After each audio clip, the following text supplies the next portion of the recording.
Oh mais gros, c'est n'importe quoi. Je vous jure, la famille, c'est nimp. Et le turbo, il souffle sacrément fort. Hein. Je sais pas ce qu'ils nous ont mis comme turbo chez Audi, frérot, mais ça, c'est un turbo qui a le chétan en bécane. Hein.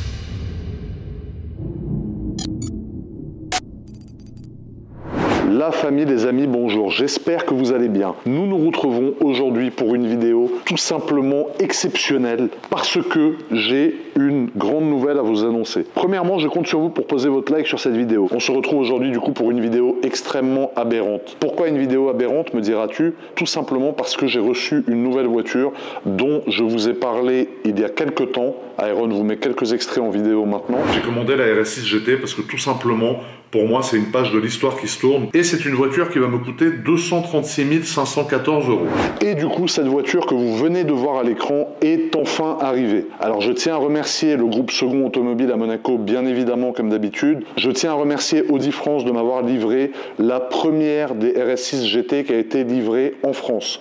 Vous l'avez bien entendu, c'est bien ma RS6 GT qui est complètement aberrante que j'ai reçue et je suis super content de vous faire cette vidéo de présentation juste après la vidéo du concours Célio, qui était la vidéo qui précède celle-ci. Je tiens à préciser que cette voiture qu'on va vous présenter bientôt sera disponible au stand Top Marque du groupe Audi Monaco, du groupe Second Audi Monaco. Je leur mets à disposition ma voiture pour qu'ils puissent vous la montrer et faire kiffer les gens qui viennent et qui ont envie de la voir. Ce sera sur le stand Audi à Top Marque. Alors comme tu le sais, frangin, pour moi c'est un moment d'émotion. Pourquoi? Tout simplement parce qu'en fait la RS6 c'est une voiture qui m'a fait connaître, si ce n'est la voiture qui m'a fait connaître, et du coup je lui dois bien ça, d'avoir acheté la dernière version qui existera en thermique, en 100% thermique de la Audi RS6. Je me devais de l'acheter et c'est pour ça que j'ai acheté la Audi RS6 GT. Comme j'ai dit dans ma vidéo de présentation, la vidéo où j'annonce que j'ai commandé cette voiture, j'ai acheté un morceau de l'histoire d'Audi. J'ai pas seulement acheté une voiture à mes yeux, d'ailleurs c'est une RS6 qui vaut assez cher parce qu'on est sur un budget de 240 000 € hors immatriculation. Moi à Monaco, heureusement, c'est aussi pour ça que j'adore Monaco, on n'a pas d'écotaxe, on n'a pas de malus, donc ça s'arrête à 240 000 €. L'immatriculation coûte seulement 100 €, peu importe la voiture. Donc ça c'est beau, c'est magnifique. Et en plus de ça, je suis le premier à avoir cette voiture. Putain, mais ça c'est incroyable, pour moi c'est un truc de fou. Donc ce qu'on va faire frérot, c'est que maintenant je vais te montrer la voiture bâchée. Tu vas voir, c'est une voiture qui est aberrante. J'ai hâte de faire une vidéo avec Inox, ce vieux cafard notoire qui rentre de l'Everest. Voilà à quoi ressemble ma RS6 GT lorsqu'elle est bâchée, parce que pour l'instant elle est bâchée et comme tu peux le constater, elle prend toute l'air de livraison frérot. La voiture est tout simplement énormissime. Regarde-moi la largeur, malgré le fait qu'elle soit sous la bâche, elle est tout simplement impressionnante. Et là quand tu la vois, tu peux te dire que c'est une RS6 normale qui attend d'être livrée, parce qu'au niveau de la largeur de la caisse, c'est exactement la même qu'une RS6 normale. Mais lorsque je vais la débâcher là dans quelques instants, tu vas vite comprendre qu'on n'est pas du tout sur une RS6 normale. Là, tu vois que l'aileron ici est très très grand, il est très très long, beaucoup plus long qu'un aileron normal. Mais attends bien de voir le débâchage, parce que lorsque tu vas voir cette voiture débâchée, mon œuf de Pâques, tu ne vas pas en croire tes yeux. Elle est tout simplement aberrante et il y a beaucoup de détails desquels j'aimerais vous parler sur cette voiture-là. Alors les amis, on est maintenant devant la voiture, donc qui est bâchée. On va passer au vif du sujet, parce que ça sert à rien de faire du suspense. On va tout déballer direct et tu vas me dire ce que tu en penses dans les commentaires. On fait ça comme pour exciter un taureau, frérot. Aberrant, j'ai fail comme jamais. Regarde-moi ça. Oh là là là là là là. Hey. Regardez-moi maintenant le derche qu'elle a. Un cul à se relever la nuit, comme j'aime si bien dire. RS6 GT, mon ami. Alors, la famille, on est rentré dans le vif du sujet assez rapidement, comme vous avez pu le constater. On a débâché directement la voiture parce qu'en fait, il y a beaucoup de choses à dire sur cette voiture. Donc, pour ceux qui ne le savent pas, qui n'ont pas vu la vidéo où je commande cette RS6 GT qui est tout simplement aberrante, comme vous pouvez la voir devant vous, je vais vous expliquer un peu quelles sont les différences et qu'est-ce que c'est que cette RS6 GT comparée à une RS6 par exemple Performance ou une RS6 classique. En fait, la RS6 GT, chez Audi, quand vous avez GT, c'est pour la fin de vie de la voiture. On a eu la R8 GT qui signait la fin de carrière de la R8 et on a la RS6 GT qui vient signer la fin de carrière de la RS6. Tout ce qui est pair sera électrique, donc RS par exemple 2, 4, 6, 8, je te dis une connerie, ça sera électrique et tout ce qui est impair sera hybride. On est sur une voiture qui est limitée à 660 exemplaires dans le monde. Donc c'est-à-dire que chacune des voitures en plus a son propre numéro. Qu'est-ce qu'on a au niveau de l'avant de cette voiture qui change d'une RS6 normale? Parce que vous allez me dire, c'est une voiture qui vaut 60 ou 70 000 000 € de plus qu'une RS6 Performance déjà bien équipée. Qu'est-ce qui change? Premièrement, la voiture a son propre pare-choc avant. C'est un pare-choc avant qui n'est disponible que pour les RS6 GT et toute la partie basse du pare-choc que tu vois là n'est pas du tout la même que le pare-choc que tu pourrais avoir sur une RS6 classique. Premièrement, on a le RS6 avec le logo, tu vois, dans les trois couleurs, le orange corail un peu, le kaki et le noir. Ça, c'est les trois couleurs du pack héritage qu'on va retrouver, dont je vais vous parler un peu plus tard. Ensuite, on a une calandre avec des nids de frelons asiatiques, comme j'aime les appeler. Et ici, on a une grosse bouche qu'on n'a pas, encore une fois, sur les pare-chocs des RS6 classiques, et deux entrées d'air qui sont beaucoup plus grosses ici, avec cette partie-là qui est beaucoup plus grosse que sur une RS6 normale également. Première chose majeure après le pare-choc, deux parties en carbone apparent, donc avec une très belle trame sur le PC avant, qui est lui-même tout en carbone. La totalité du pare-choc est en carbone, mais la seule partie qui est apparente, c'est ces deux cornes, et ça fait un peu les cornes d'un taureau.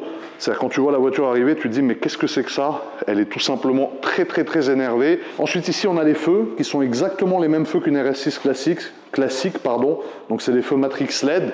Et je vais quand même ouvrir le capot moteur pour te montrer de quoi je parlais. Tu vois la pièce en carbone du capot, quand tu ouvres, c'est tout du carbone. Donc c'est du carbone mat qui est magnifique. Je suis presque dégoûté que ça soit que ça qui soit en carbone. Peut-être tout le capot, ça aurait été beau. Et les vérins d'ailleurs, le capot est tellement léger que regarde, quand tu lâches, les vérins le poussent tout seul, regarde.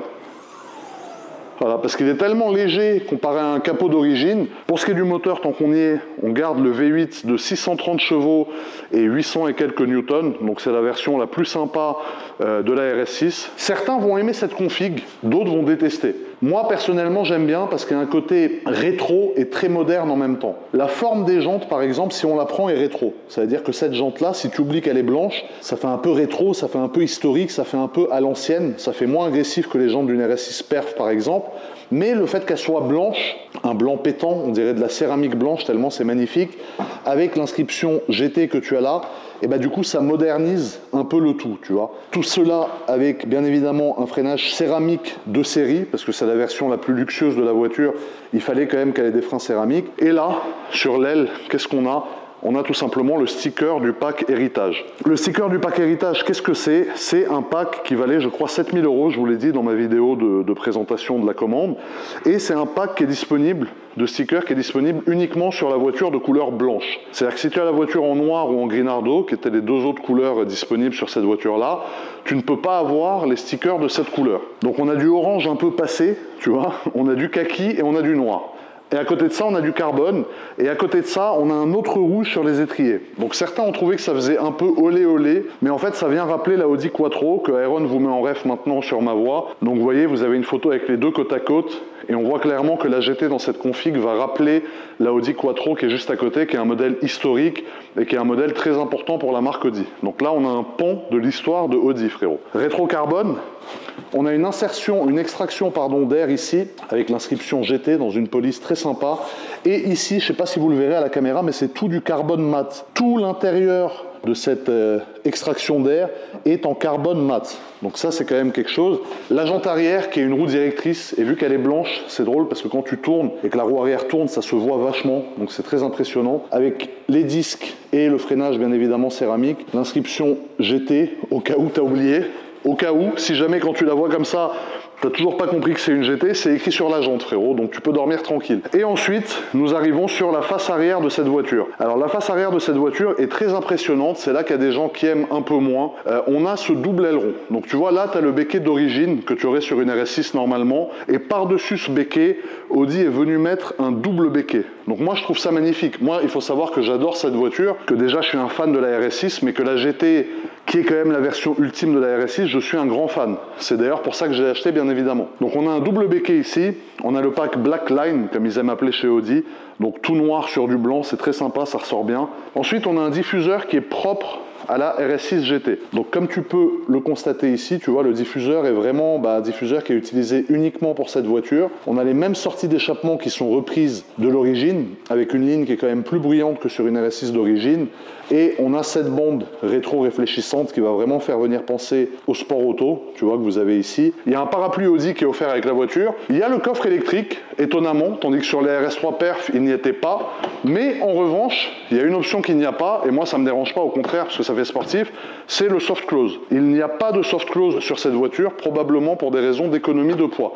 Donc les gens qui pensent que, voilà, non, c'est juste qu'il n'y a pas de soft close pour des raisons économiques au niveau du poids et non pas de l'argent. Ensuite, on va passer à l'intérieur, la famille. Premièrement, quand on ouvre la porte, on n'a pas RS6, on a bien évidemment RS6 GT, et cela sur la porte avant, mais également sur la porte arrière. Donc quand tu es en équipe de potes et que tu arrives et que tu ouvres les portes, frérot, le vaisseau mère t'explique direct dans quoi tu es en train de monter. Ensuite ici, c'est rétro-éclairé ici, bien évidemment. Et ici, on va commencer. Tu as le RS6 GT encore une fois, RS6 GT sur le tapis encore une fois. Et ce qui fait vraiment la différence par rapport à une RS6 classique, c'est ces sièges. Alors ces sièges sont tout simplement magnifiques à mes yeux. Moi je les trouve vraiment spectaculaires, ils sont tout simplement aberrants. L'inscription RS6 GT qui se trouve là en plein milieu. Et c'est un peu les mêmes sièges que sur la RS3 Performance, sauf que c'est sur la RS6 GT. Donc ils sont forcément plus gros, plus imposants. Et bien évidemment, pour les mauvaises langues, ils ne sont pas manuels pour des raisons d'économie d'argent. C'est une option qui n'existe pas sur la RS6 GT. Ils ne sont pas électriques tout simplement pour une question de gain de poids. Ici, on a le même volant que sur une RS6 classique, qui est bien évidemment tout Alcantara. Ici, comme tu peux le constater, je ne sais pas si tu le vois bien à la caméra, tu as écrit RS6 GT et il y a écrit 005 sur 660. Donc ça, c'est très sympathique. Chacune des voitures a son propre numéro et ça, je trouve ça tout simplement génial. Et voilà un peu pour ce qui est de l'intérieur. Maintenant, je pense que, tu vois, le soft close, je pense que je vais pas réussir à m'y faire, frérot. Allez, Zabi, ferme-toi, César, ou Sésame, ou Tatami, je sais pas comment tu t'appelles, frérot. Alors, l'intérieur, je l'ai un peu bâclé. On a aussi de l'Alcantara ici. On a de l'Alcantara sur toute cette partie-là. Un petit peu dommage pour le plastique ici et le piano black ici. J'aurais bien aimé que ça soit en carbone, ça aurait été très sympa. Et ensuite, vous voyez sur les portes, donc on a de la surpiqûre rouge et kaki. Et on n'a pas la sono 3D, comme dans la RS6 qu'on vous fait gagner avec Célio. On a la sono Bang & Olufsen simple. On n'avait pas le choix d'avoir la sono 3D. Après, je pense que pour le côté sportif et le côté compétition de la voiture, c'est cette sono qu'il faut avoir. Peut-être que l'autre pèse plus lourd, je ne sais pas. Et pour ce qui est de la banquette arrière, c'est brodé RS6 GT sur les deux sièges, donc il y a quand même une belle finition même derrière. On a les ceintures rouges également à l'arrière, tout comme à l'avant, tu vois, à l'avant elles sont là. On les a disponibles à l'arrière aussi, donc ça c'est très sympa. Et je pense quand même que niveau finition, on est quand même bien au-dessus d'une RS6 C8 normale, même une RS6 Perf. Tu vois, c'est quand même beaucoup plus sympathique, beaucoup plus aberrant sur celle-ci. J'ai hâte d'aller rouler avec. D'ailleurs, tu sais quoi, la suite de cette vidéo, ça va être directement qu'on se retrouve sur la route. Je vais pas le faire en deux vidéos, je vais tout faire en une seule vidéo et je pense que tu vas kiffer et prendre ton pied, mon Suisse. C'est aberrant. Petit détail que j'allais oublier, quand tu allumes la voiture, il y a plusieurs choses. Premièrement, alors ici, comme tu vas pouvoir le constater, on a une thématique de compteur qui est différente. Quand on met le mode RS, on a un compteur qui est différent, tu vois, qui est blanc ici, avec du rouge seulement ici. Et ça, on peut le modifier en faisant changement couleur affichage, voilà. Sur la RS6 normale, c'est comme ça. Sur la RS6 Perf, tu peux le mettre blanc pour que ça soit dans la même thématique. Donc ça, c'est tout simplement magnifique. Je pense qu'on va te faire écouter un peu le bruit de la voiture, avec un petit démarrage bien aberrant.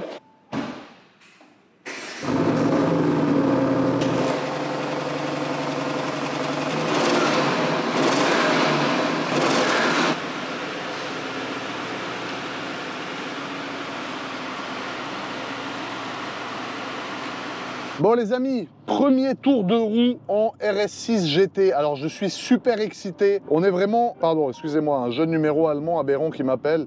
On est vraiment sur les premiers kilomètres, les premiers tours de roue de ma RS6 GT. Je suis super content. Alors comme vous le savez, moi le rodage, j'en ai rien à carrer. Mais en revanche, voilà, je fais attention aux autres sur la route. Donc on va faire, lorsqu'on en aura l'occasion, quelques petites accélérations bien aberrantes. Mais voilà, quand il y a d'autres voitures, on est sur une route ouverte, il y a d'autres gens, on fait quand même attention, frérot, à ne pas faire n'importe quoi. Donc là, on met le mode RS2. Donc en RS2, en fait, tu as 630 chevaux avec une carto beaucoup plus agressive. Ouais, ça part, putain, ça watt, frérot. Une carto beaucoup plus agressive qu'une RS6 Performance. C'est-à-dire que la RS6 Perf a 630 chevaux également, mais là, tu as une carto qui est étalée avec beaucoup plus de couple à bas régime. Tu as des amortisseurs qui sont différents, donc la partie châssis est un peu différente, parce que les amortos, c'est des amortos de compétition que tu peux régler toi-même à la main, entre guillemets, j'ai envie de dire. Le seul truc chiant, c'est que maintenant, tu as les bips de survitesse sur les voitures, donc ça, c'est les nouvelles normes en 2024. Dès que tu dépasses la limitation de vitesse, ça fait bip, bip, bip, comme quand tu mets pas la ceinture et ça sonne tout le temps. Donc ça, faut le désactiver et ensuite, ça revient à chaque redémarrage. Des beaux petits retours à l'échappement. Ça a une santé de fou. Hein. Là, je suis content parce qu'en fait, beau pop and bank derrière, très sympa. Si tu veux, tous les défauts qu'il y avait sur la C8, j'avais fait une vidéo à l'époque où j'ai reçu ma C8 en 2020, sont gommés. Elle n'est pas creuse, elle a la patate, comme on dit. Bah, je trouve ça génial, en fait. Elle a le look agressif de la C7, surtout en version GT, avec le capot carbone, le pack sticker, les jantes blanches, etc. Donc, les amis, on va prendre la route de la Turbie. Alors, la route de la Turbie, c'est une route qui est magnifique, qui est super sympa pour faire des essais de voiture, parce que tu n'es pas obligé de rouler comme un timbré, parce qu'une vidéo d'essai de RS6 GT sur autoroute, il faut être au-dessus de 250 pour voir un peu les capacités de la voiture. Sur la route de la Turbie, déjà à 90, 100 dans les tournants, inutile de dire que ça dépote un peu, frérot. Ah ouais, ça a la santé, putain. C'est quoi cet avion, frérot? C'est un break tout blanc, jante blanche. Merde! Ah ouais! Oh, le chétane, frérot. Alors, les freins céramiques, faut les roder, faut faire attention, parce que si tu les rodes pas, tu les fracasses. Oh mais gros, c'est n'importe quoi. Je vous jure, la famille, c'est nimp. Et le turbo, il souffle sacrément fort. Hein. Je sais pas ce qu'ils nous ont mis comme turbo chez Audi, frérot, mais ça, c'est un turbo qui a le chétane en bécane. Hein. En plus, tu vois le siège ici, avec cette vue-là, le siège est sublime. Le châssis est incroyable. Tu as les roues directrices, tu as les amortisseurs, en fait, qui sont les amortisseurs spéciaux, qui sont propres à la RS6 GT. C'est de la folie. Tu vois, pour doubler, tu as pu constater, il y avait les pointillés, on a pu doubler tranquillement. Pour doubler, t'as pas de problème en RS6 GT, frérot. Hein. Ça double comme dans du beurre. Hein. Alors, température d'huile qui monte pas mal. On est à 115 degrés. J'ai l'impression que ça chauffe un peu plus qu'un RS6 normal. Ah ouais, non, le couple est disponible super tôt, les amis. On est encore une fois sur le fameux V8 hein, qui est utilisé dans toute la gamme Porsche. Chez qui il est utilisé? Chez Porsche sur les Cayenne Turbo, Turbo S. Chez Bentley sur les Continental GT, chez Audi sur toute la gamme RS6, RSQ8 et tout ce qui est RS avec des V8. Ah, ça c'est un V8 qui a fait ses preuves, qui est utilisé, réutilisé. C'est le même moteur que le Urus également chez Lambo. Voilà, c'est tout ce qui est groupe Volkswagen. Je te jure qu'elle a le démon la voiture, franchement. Donc c'est un V8 qui a fait ses preuves. Moi, c'est un V8 que je retrouve parce que le comportement de ce V8, j'ai eu sur plein de voitures. Je l'ai eu sur le Urus Performanté, je l'ai eu sur le Urus normal, j'ai eu sur la Continental GT V8. Donc c'est un V8 qui ne cesse d'évoluer et c'est un moteur qui est de plus en plus impressionnant, tu vois. Alors la famille, là on est sur la fameuse route. Alors on attend parce que ici c'est en double sens, faut faire super gaffe parce que t'as des mecs qui arrivent comme des fous. Mais là il n'y a personne. Putain, ça souffle! Eh, pour un break, pour un gros break familial comme ça, frérot, les roues directrices sont incroyables. Les pneus qui sont montés d'origine sont incroyables. Le pop and bank est beaucoup plus présent que sur l'origine, bien évidemment, sur une C8 d'origine. Waouh, ça a la santé. Ah, il peut pas attendre, lui, avec sa Tesla, là. Va la brancher, ta Tesla, Zumbi. Je rigole. Putain, ça souffle! Putain, ça souffle! Eh, mais aussi, ils lui ont mis le chétane, gros, à la GT. Ça n'a rien à voir. Mais quand je te dis rien à voir, c'est rien à voir. Toujours être courtois avec les gens qu'on croise sur la route, frérot. Eh, franchement, je sais pas ce qu'ils ont fait. La carto est modifiée, c'est sûr. Le turbo, je sais pas s'il est plus gros. Mais en tout cas, il souffle sacrément fort. Moi, je pense que je veux passer cette voiture au banc. Parce qu'à mon avis, elle fait beaucoup plus que 630 chevaux. Hein. D'expérience, on est plus proche des 690, 700. Regarde-moi cette poussée, putain, mais c'est incroyable. Le rodage, frérot, elle a 100 km. Hein. C'est incroyable. Wow. Et Audi, ils ont fait une vraie caisse. Hein. La sonorité du V8 est folle.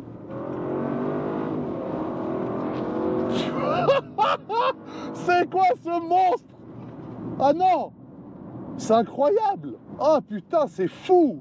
Waouh! Attends, faut que je m'arrête 2 minutes là parce que je suis aberré carrément. Waouh, quelle voiture, gros! C'est de la folie! Attends, je fais une petite pause là. Alors regarde le look de la voiture à l'extérieur, hein. On a vraiment l'impression d'avoir affaire à un concept car, frérot. La voiture n'a plus rien à voir lorsqu'elle est posée sur la route que quand elle est dans un showroom, tu vois. En blanc, en photo, elle rendait beaucoup moins bien qu'en vrai. En vrai, la voiture est sublime. Et en fait, on a réellement l'impression qu'on est sur un concept car roulant avec cette voiture. C'est-à-dire là, j'ai l'impression que je suis en train de conduire un concept car, frérot, qui est même pas une voiture homologuée route, tu vois, avec les jantes blanches, c'est exceptionnel. Alors, petit défaut quand même, mais bon, ça, Audi n'y est pour rien. Mais les jantes blanches, c'est très salissant. Là, tu le vois. Donc, je pense qu'à l'usage, c'est pas une voiture, dans tous les cas, quand tu la prends dans cette config, qui est faite pour être roulée tous les jours. C'est une voiture que tu achètes plus quand tu es dans une optique de collectionner les voitures, de les rouler de temps en temps pour te faire plaisir. Mais tu vois bien que les jantes blanches et le fait de rouler en daily, c'est pas possible. Regarde. Donc ça, c'est le petit défaut, mais qui n'est pas un défaut de la voiture, hein, qui est juste un défaut d'avoir de toute façon une quelconque voiture avec des jantes blanches. Ça sera forcément la merde à chaque fois, tu vois. Donc bon. À l'époque, Audi, ils avaient fait la A1 Quattro. La A1 Quattro, c'était une voiture déjà qui était super impressionnante et c'était une A1. Et je trouve que depuis la A1 Quattro, niveau voiture exceptionnelle, niveau voiture un peu différente de ce qu'on a l'habitude de voir, bah, c'est la première fois que Audi se lâche vraiment sur la RS6, tu vois. Et cette RS6, elle me fait penser un peu à quand la A1 Quattro est sortie à l'époque. D'ailleurs, c'est une voiture qui cote toujours une fortune, tu vois. C'est une voiture qui est hyper rare, qui vaut aujourd'hui quasiment 90 000 €, si je dis pas de bêtises. Et pour moi, cette RS6-là sera une RS6 de collection. Parce qu'à l'époque, la A1 Quattro, faut pas oublier une chose, c'est que c'était la A1 justement. Là, on est sur une RS6 qui est l'étendard de guerre de la marque Audi. Et le fait d'avoir créé une RS6 en série limitée, pour moi, cette voiture-là, hormis la passion, niveau investissement, c'est aussi un investissement. Parce que là, tu achètes une voiture qui, dans le temps, la cote va être comme ça. Donc ça, c'est tout simplement incroyable. Donc la famille, c'est ici que cette vidéo se termine sur ma RS6 GT. Un grand merci à vous d'avoir regardé. N'oubliez pas de poser votre petit like aberrant qui fait plaisir des familles, frérot, et de vous abonner à cette chaîne. Et on se retrouve très vite pour une nouvelle vidéo, les frangins, les frangines. Prenez soin de vous et à très vite pour une nouvelle vidéo.